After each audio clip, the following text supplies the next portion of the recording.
If you're running applications on Kubernetes, chances are your default deployment setup is holding you back. Maybe it's even putting your precious applications at risk. Think about it, those simple rollouts, they can easily bring down your service. A sneaky bug can hit every user at once, turning a minor glitch into a full-blown crisis. And rollbacks, they often feel less like a quick fix and more like an open heart surgery for your entire system, and this of course can be very stressful. The good news is, it doesn't have to be this way, and in this video I'll walk you through 9 deployment strategies that you can use. We will actually leverage a simple Nginx application that will serve different index.html files, depending on which config maps you will use, and the code will be available in the description below. You will need to have a Kubernetes cluster up and running and install the Nginx Ingress controller. For the majority of the examples, I will actually use a Minikube cluster with the Ingress add-on enabled, and an Ingress that will always point to localhost to ensure everybody can follow along. Let's now walk through the setup. So the code is available in the K8s deployment strategies in the blog examples repository that is shared in the description. And in here we have a couple of different Kubernetes manifests that we will use. So we will start with the base application. So in the base application we have a config map that just has some data in an index.html file. So it will say hello from v1. We have a deployment with 3 replicas for an Nginx container that mounts that particular config map, as you can see here. We have a service that exposes this deployment on port 80, and we also have an Ingress that has a localhost host, so this will just link to the service. In addition to that, we also have another config map that's called web v2, and this will just say hello from v2, making the application send different messages depending on which config map is used. Before diving in and deploying these two, let's go a little bit through the README file. So in here, you'll see that, again, I'm mentioning that I'm using a Minikube cluster, and you will need to have the Ingress add-on enabled. So to do that, we are going to run these 2 commands. So let's run them together. So the first one will enable the Ingress, and the second one will start the tunnel to localhost, to make it easy for you to access the Ingress on localhost whenever we are doing different examples. Until this is ready, let's go ahead and also install the Nginx Ingress controller. So I'm in Lens right now, and you can see I'm connected to my Minikube cluster. And the terminal that has opened, it also has the Minikube in context, so I can run the command right here. So now we are actually ready to deploy the base app, so let's do that. And also let's deploy the second config map as well. So far deployed. So now if we go to network and select services, we can go to web and then enable port forwarding. And we can see a hello from v1 message, which is exactly what we expected. Now let's walk through the strategies. So first up we have the recreate strategy. And this is basically the simplest kit on the block. It's often overlooked for its bluntness, but sometimes this is exactly what you need. So how does it work? Well, it's pretty straightforward. When you use the recreate strategy, Kubernetes deletes every single pod of your application, and then it starts up the new ones. There is zero magic here, zero complex orchestration during the update, and honestly, zero cost in terms of fancy setup. But there is a big issue with it. There will be 0 users online while it happens. It's an all or nothing approach that guarantees a brief period of downtime. So in here I have a patch prepared for recreate. As you can see, it's changing the strategy of the deployment to recreate. And as soon as I run it, you are going to see that all of my pods are going down and new ones are getting started all at once. So let's go to Lens, and in here let's go to pods. And we can see here the web pods, all of them, they are all green. And as soon as I apply this recreate patch, we are going to see them just for 1 second that all go down and new ones are getting recreated. You see now they are down and now they're up again. So as mentioned before, this strategy is not very fancy and it's not going to be very good if you have a lot of users online because it will have downtime. Now, if the recreate strategy is a blunt instrument, the rolling update is the workhorse of the industry, and this is Kubernetes' default deployment strategy. This is probably what you're using right now, even if you don't explicitly configure it. The idea here is very, very smart, so new pods spin up in batches while old ones gracefully terminate. This process ensures that your application maintains availability, keeping it above a watermark you set. It's all about gradual replacement, and Kubernetes uses readiness probes to check if a new pod is truly ready before it starts scaling down the old ones. But of course, there's a catch here, and it's a big one. If the new image you are deploying is toxic, meaning that it has a bug that passes initial readiness checks but fails silently or causes errors later, users will slowly and gradually drip away. They'll encounter issues one by one as the new pods take over, and because the rollout is incremental, so is the rollback.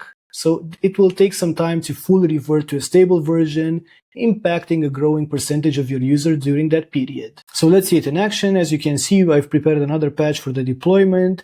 In here, I'm changing the strategy to rolling update, and we have a max surge of 1. So this means that the maximum number of pods that can be scheduled above the desired number of pods. Because we have the replica set to 3, we will have a maximum of 4 pods online, and this is happening because when you are changing to a new pod, the old one has to be also available because we have a max unavailable of 0.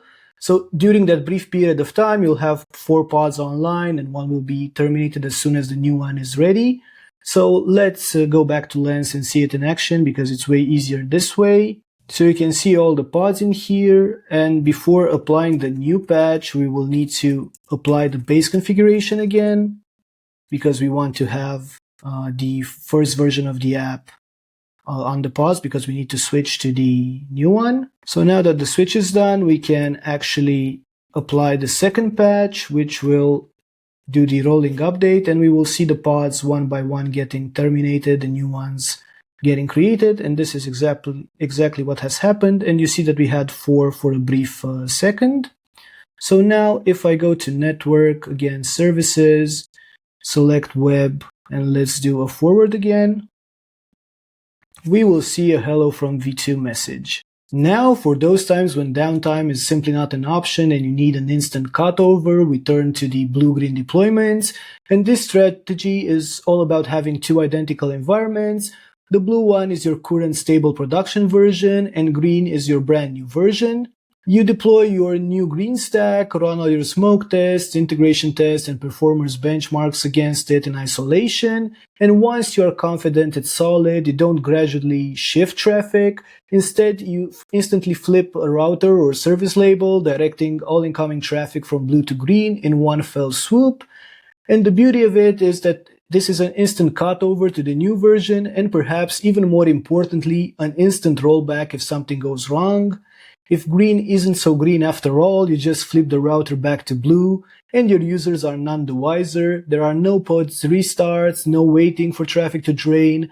It's a fantastic feeling of control, but this luxury really comes at a price. You're effectively running double the compute resources for a period, and you need enough infrastructure to host both the blue and the green environments simultaneously, and this can significantly impact your cloud bill. For this example, I've prepared some different deployments. So we have one for web blue, one for web green. We have a single service that will point to the blue application first. And we also have the Ingress in here. Again, I'm not going to use this one right now. We're going to start using it from the next examples, but it's just here if you want to use it yourself. And we also have a blue-green updates in here that switches the application to the green deployment.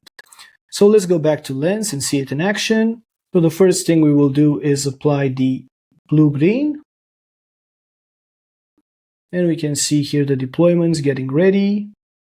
Now they are all running. So now if we go again to network and services and click on WebBG and click on forward, we will see a hello from v1 because the service is now pointing to the blue deployment. And now if I go ahead and apply the patch that I've prepared, we are going to see if we go back to our browser, we will see the hello from v2 message. Next, we have the Canary deployment, and the idea is very simple. You send a small control percentage of real user traffic to a new version, and this is often just 5%. This Canary release acts as an early warning system, and the strategy is fantastic for minimizing risk, especially with significant or potentially impactful changes. You get real-world feedback without exposing your entire user base to problems. But here's a key point: native Kubernetes doesn't inherently split traffic by percentage at the HTTP request level. Its services typically route traffic across all healthy pods equally.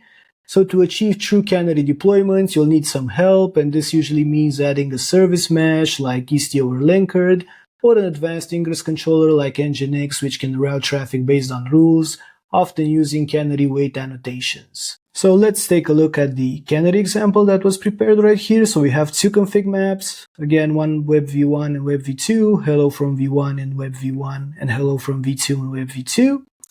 We have a deployment that uses the web v1 config map. We also have a service for web v1. We also have a deployment here for web v2, and again with a service to web v2. And we also have an ingress that points to localhost and uses the web v1 service. And we also have a patch right here for the ingress to use the web v2, but with a Canary weight of 25. So 25% of the traffic will go to web v2 basically. So to see it in action, what we will do is we will go to Lens. And in here, what I'll do first is I'll actually delete all of the resources I've created priorly. And now what I'll do is I'll apply the first one. And now I'm able to apply the second one as well. So we will see here the ingress. We have web canary and web stable. Both of them are pointing to localhost. Let's write a for loop to see it in action. So I'll do just 10 localhost curls. And we can see that we have 2 answers from v2 and the other 8 are from v1, which roughly means that 25% of our traffic is going to v2 and 75% is going to v1.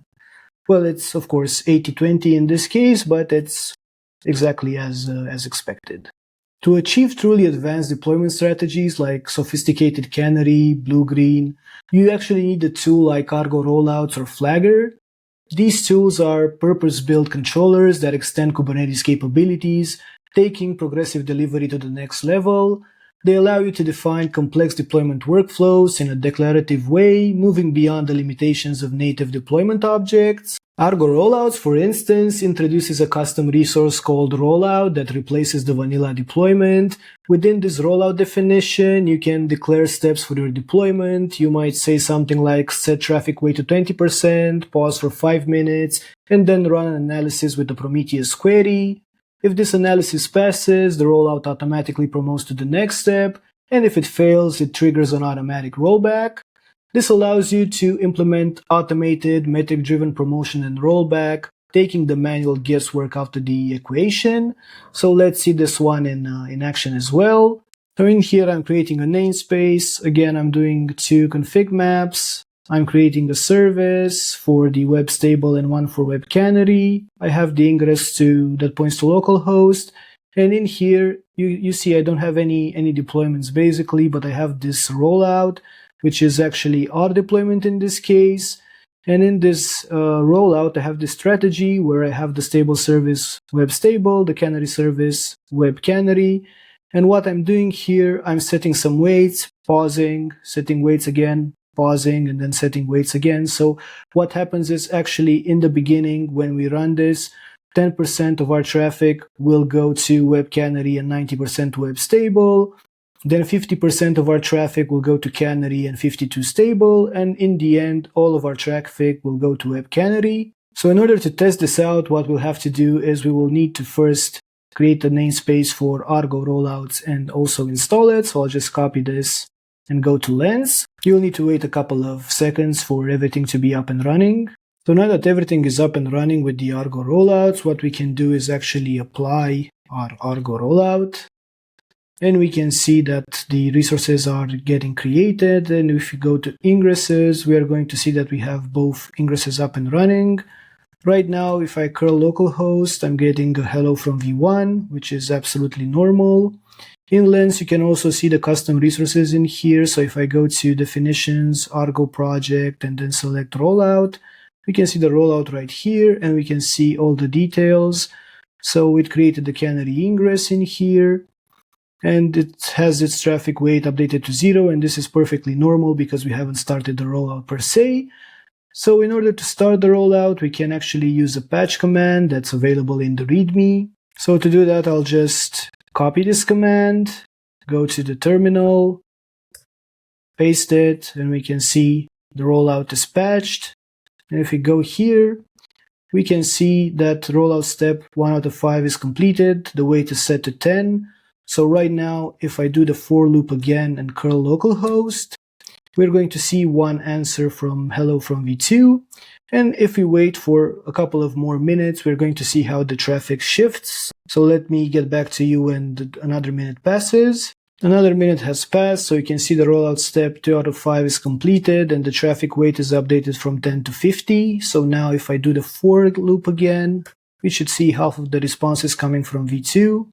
And that's exactly the case, and half from v1. And now if we wait for one more minute, we should see that all the traffic will get to v2. And now we can see the rollout has completed. If we do the for loop again, we are going to see only hello from v2 messages. Now let's imagine you want to be able to test a brand new version of your application under 100% of your live production traffic without a single user ever noticing. That's the magic of shadow deployment. Here's how it works. You deploy your new version, the shadow, alongside your existing production version.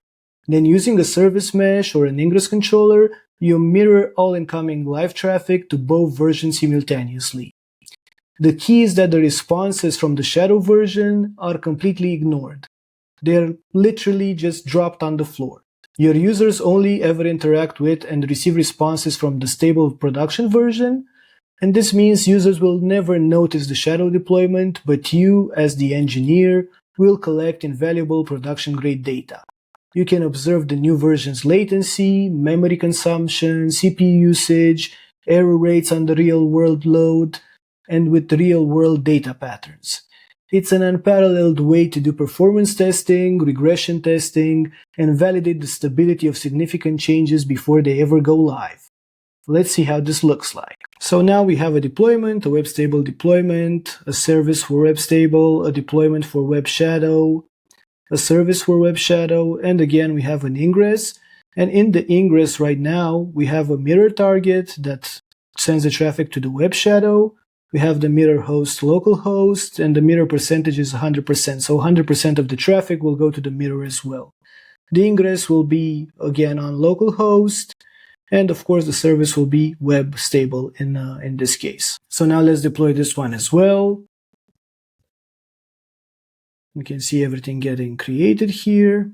And we can see the web shadow ingress being created. So now if we curl localhost, we see a hello from v1 message, which is exactly what we would expect. But at the same time, let's open another terminal. We can track the shadow. And we can see, if we're tracking the shadow, that it also gets all of the requests that we are doing, which is exactly what we want in this scenario. This basically loads our application with all the requests that our production one is getting, making it easy for us to actually test and evaluate everything that is happening to our shadow application with real-life traffic. Feature flags, also known as feature toggles or switches, are a powerful technique that shifts the control of releasing features from deployment to runtime.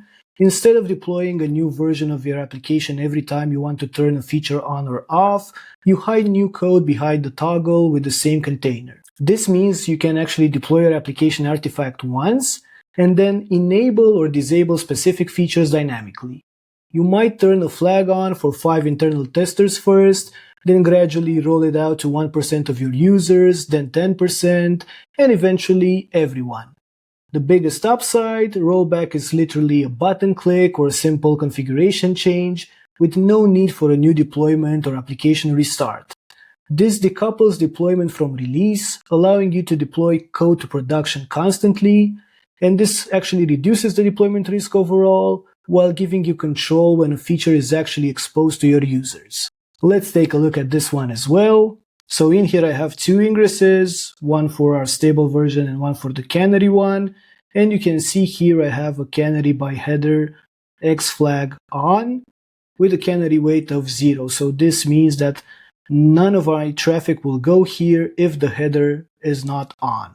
The first one is of course pointing to the Web v1 service, and the second one is pointing to the Web v2 service.